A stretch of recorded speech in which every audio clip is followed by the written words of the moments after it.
Namaskar, hello and welcome viewers. You're watching Perspective with your host Kriti Mishra.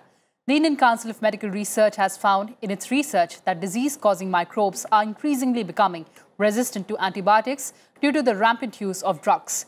This can prove to be very dangerous in the future as diseases caused by drug-resistant microbes will become very difficult for doctors to treat. The ICMR study found that large proportions of patients are now resistant to carbapenem, a powerful antibiotic to treat pneumonia and septicemia, as they have developed what is called antimicrobial resistance in medical parlance. The data collected from the network has enabled compilation of drug resistance data on 6 pathogenic groups on antimicrobial resistance from the country. And to understand the impact of sustained rise in antimicrobial resistance, I'm joined by an illustrious panel of guests.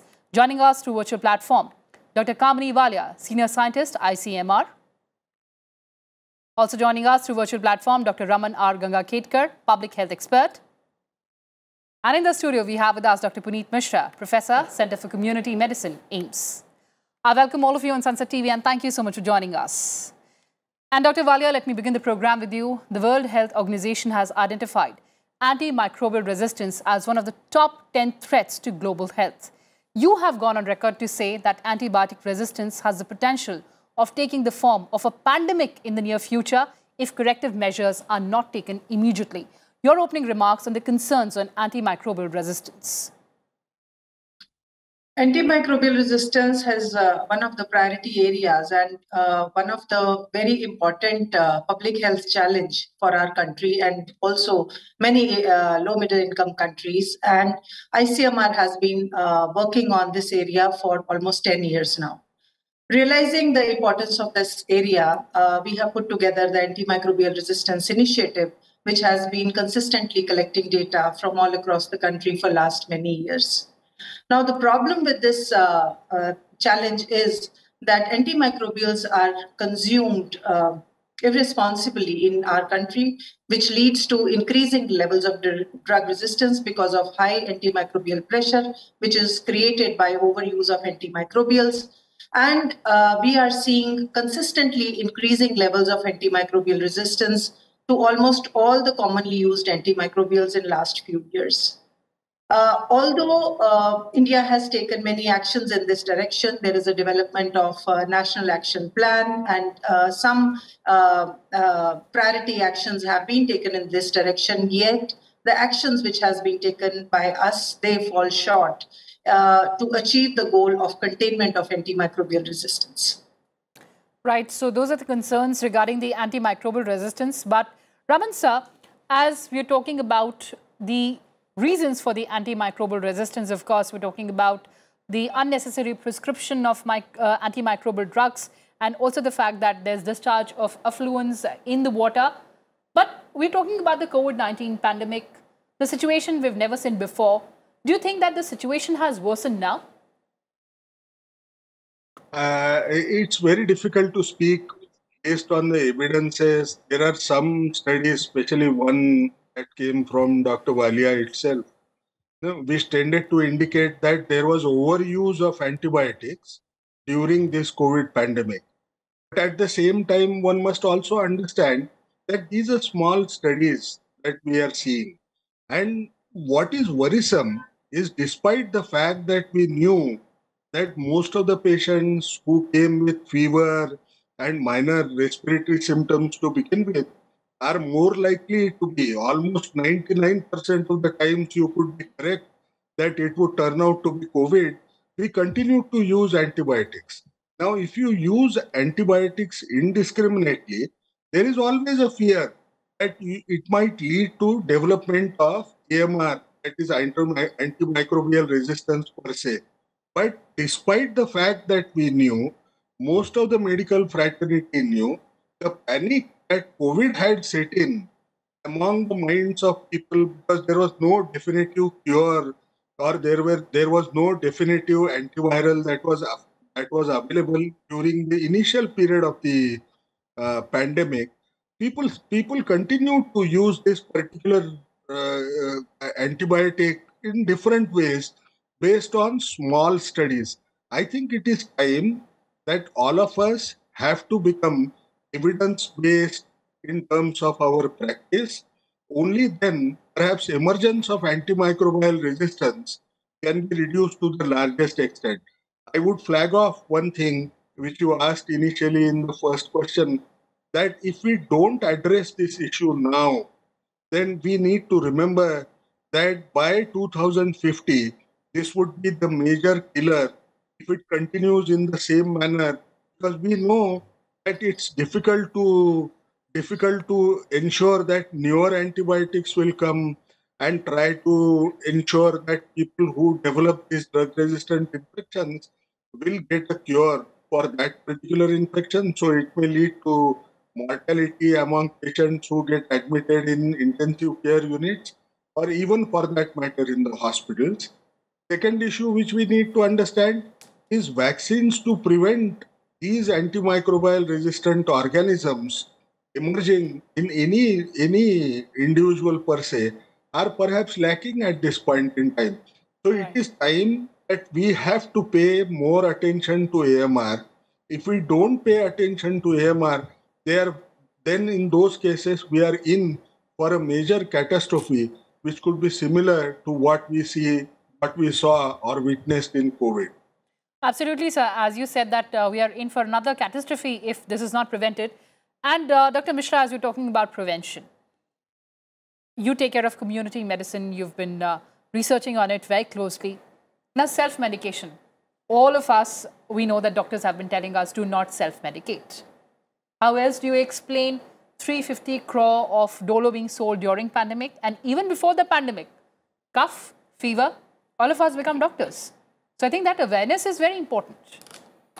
Yes, of course, awareness is important, but here, we have to understand few things. There are few drugs which are available over the counter. I mean, you can take without prescription, right? There are certain drugs which should be given strictly on the prescription, and antibiotics, they fall in that category, whether they are antibiotics, they are antivirals, they are antifungals, right? So what's happening, if you see in the community, there is indiscriminate use of these antimicrobials, inappropriate use. So what I mean to say by that, if you are not taking the drug for the duration for which it is prescribed, it may lead to resistance, or you are not taking in the doses in which it is prescribed, it may lead to, or the combination of the drugs. So there are many reasons for it. And what I feel, this study mostly done in the hospitals, but even if you go into the community, there is very much indiscriminate use of these antimicrobials. These should be prescribed by those who are qualified, those who know, I mean, how to prescribe and in what condition, what antibiotic should be given and in what doses form it should be given. So that is not happening. Since I work in the community, I have seen those people who do not have any medical knowledge, they go to any chemist shop, they take the drug, and as soon as their symptoms, they are gone, they are not taking it for the entire period. So yes, this is happening, and this is going to be a very challenging issue and problem for the community. If you see last century, before this advent of penicillin, people, they were dying because of many infectious disease. But after the discovery of penicillin, most of the infectious disease, they were brought under control.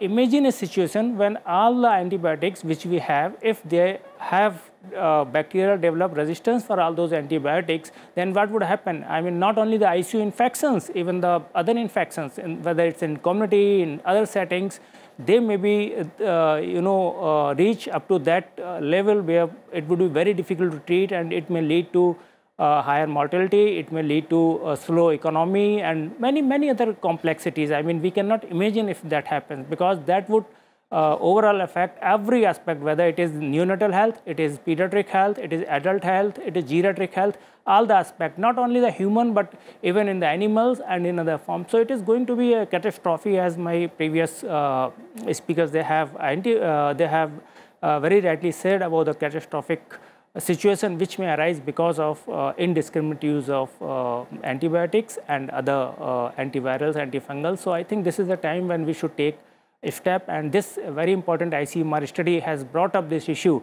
that what's happening in the community, what's happening in the hospital all across the country. Though, as Dr. Ganga Khetkar has said, that it is a small study, but nonetheless, this has had importance on the increasing antimicrobial resistance in the country. So I think it's important and it's time to act on it.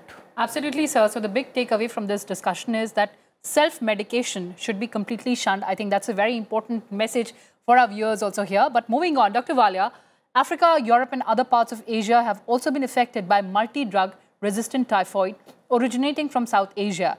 We have the global antimicrobial resistance and new surveillance system in place. But what are the other remedial measures that the countries can collectively take?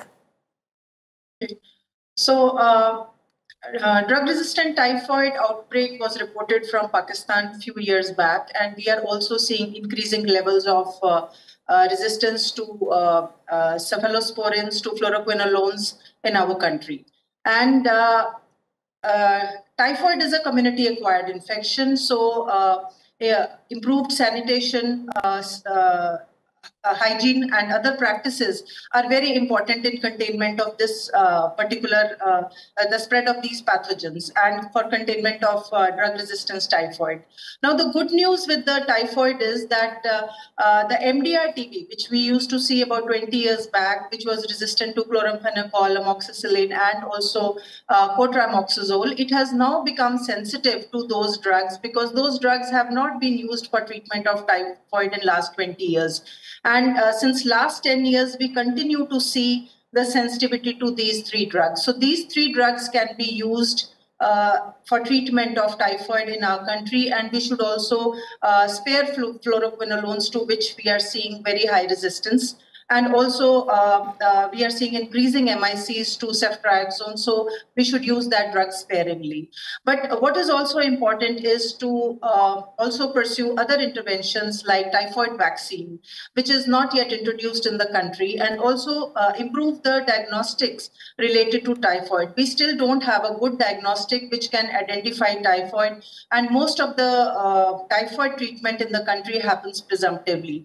So to address the problem of typhoid and in our country as well as in other countries, I think we need to pursue the interventions like vaccination, as Dr. Ganga pointed out, the WASH strategies, which is the water and sanitation and hygiene, as well as improving the diagnosis so that we are able to minimize the syndromic management and improve the diagnostic-based treatment of typhoid. Absolutely, that's a valid point. But from the international perspective, let's also get in our national perspective as well.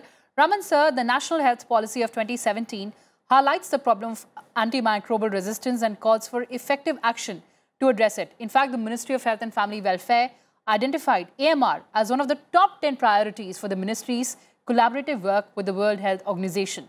India has instituted surveillance of the emergence of drug resistance in diseases causing microbes and programs on tuberculosis, vector-borne diseases, AIDS. But perhaps there is need for one health approach through coherent, integrated or multi-sectoral cooperation. Your take on that, sir? That's a tough question to ask. I don't think anybody in the world knows the contribution that comes for antimicrobial resistance from, let's say, veterinary people or fisheries people or environment people. No, but what we understand, because human health has moved far faster in comparison, and we have understood that the factors that actually are contributing to AMR with respect to human issues per se, but we do not know. No, it is true that we don't understand much. If I can say one thing in a public podium, I could say that for tuberculosis, perhaps you would have veterinary health, which becomes a major issue when it comes to elimination per se. But when it comes to other AMR contributions, we don't know as of now, because it's very difficult to give any kind of an estimate. But there is one aspect that I would always talk about. I have been from the field of HIV medicine. There is one thing which I would tell you, that at the time when we started practicing, at that time I remember that people used to come in sexually transmitted disease clinics and they would used to demand, even for fever, I should get an injection free. Even for any STI, sexually transmitted infection, I should get a pill quickly so that I get cured of whatever I have. Now that's very difficult to do. Polypharmacy used to be extremely common. We fought against it. We said that neither the patient should demand these kinds of remedies per se, and also those who are practicing HIV medicine should not succumb to that kind of a demand that you should provide everything to people. Right. Today, if you go to any general practitioner for management of fever, what would he do?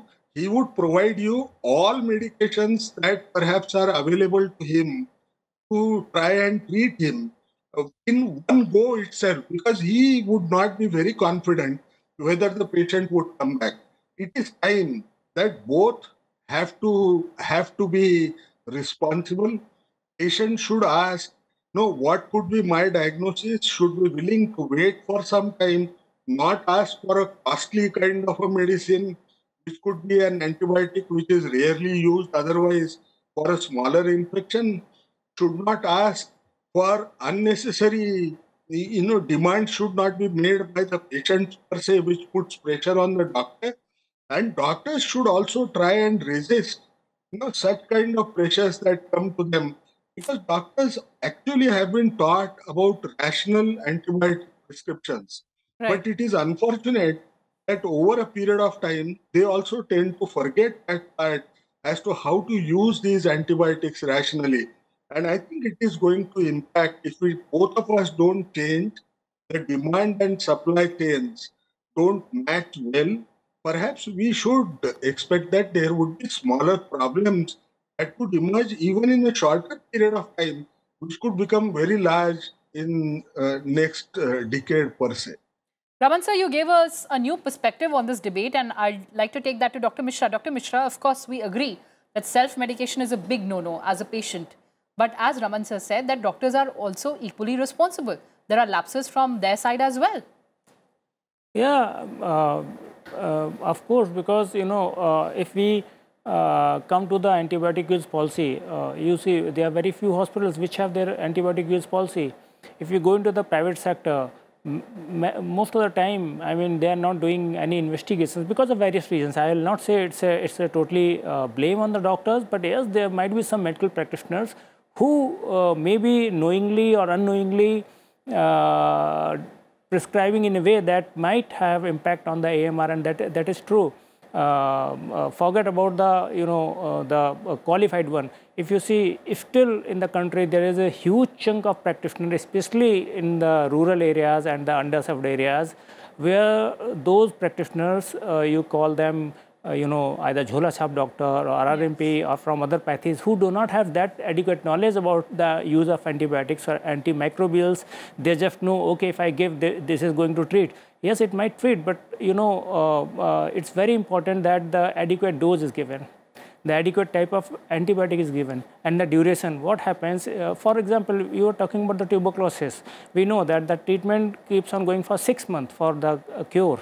But many times, patient, if they get symptomatic relief in a month or 15 days or 2 months, they stop the treatment, and that is the biggest reason for the resistance in the tuberculosis. That happens in many other. You see, if we prescribe antibiotic for 3 days or 7 days or 10 days, right? If a person says, okay, I'm fine, no fever or no symptom after, say, 2 days or 3 days, they stop. But it's very important. And many times those doctors, doctors means both those who are qualified and those who are not qualified to prescribe these antibiotics.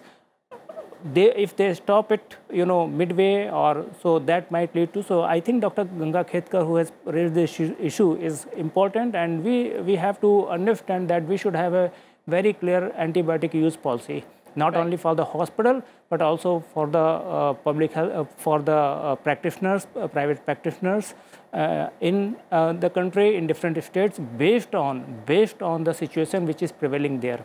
At many places, there are facilities where you can actually do testing whether what kind of antibiotic is required based on the susceptibility, whether it's bacteria. If it is not there, then based on the knowledge which is available for that particular region, antibiotics can be prescribed, and policy should be made for the private practitioner as well as the doctors who are practicing in that particular area. All right, a very pertinent point again, and I'll take that to Dr. Walia. Dr. Walia, what we need is a clear-cut policy wherein the doctors, the hospitals are able to follow it, and this problem of what we're talking about, antimicrobial resistance, we're able to prevent it. Yeah.